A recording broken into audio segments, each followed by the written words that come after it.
why would I not believe, and why would all our viewers not believe that you're actually palming off your failures? Because America did not do enough. Let's talk about ISIS. America did not do enough to adequately support or train, for example, the Iraqi army in the run-up to the, talk about the withdrawal. You knew exactly what the Iraqi government was up to, how unpopular it was. You did not act.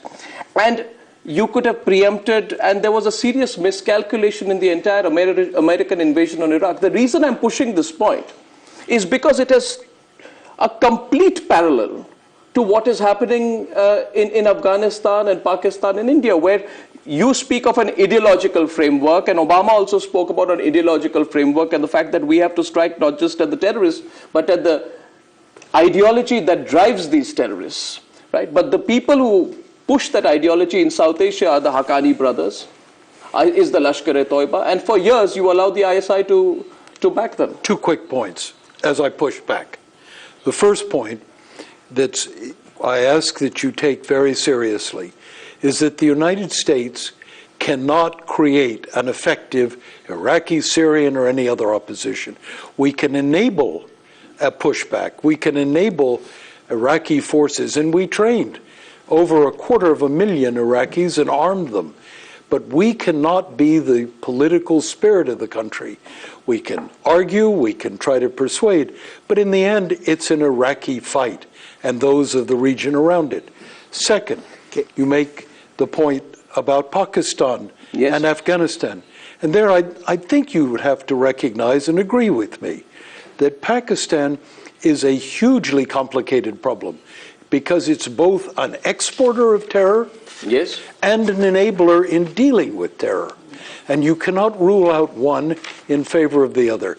If you want to deal with terror that flows out of Pakistan or takes place inside of Pakistan, you need the full cooperation of Pakistan's government and security forces. We have an issue on that. I'd like to get Richard also in this. But we have an issue with the fact that you keep Pakistan as an ally on terror, despite the fact that Mullah Omar is living there, despite the fact that the person who comes out on these videos, Ayman al-Zawahiri, is operating from there, despite the ISI, which by your own admission is complicit with the Afghan Taliban.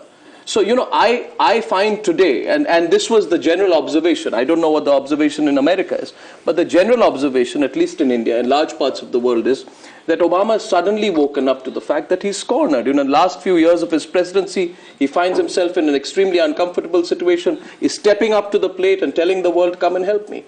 And people like, in India, countries like India will say, why would we want to be with you here? Because you've not been sincere enough on our concerns. Richard, is that a wrong way to look at it? I think President Obama is working very hard to avoid the mistakes of his predecessor. And this is what happens in wars. You fail. You take defeats, and then you learn again.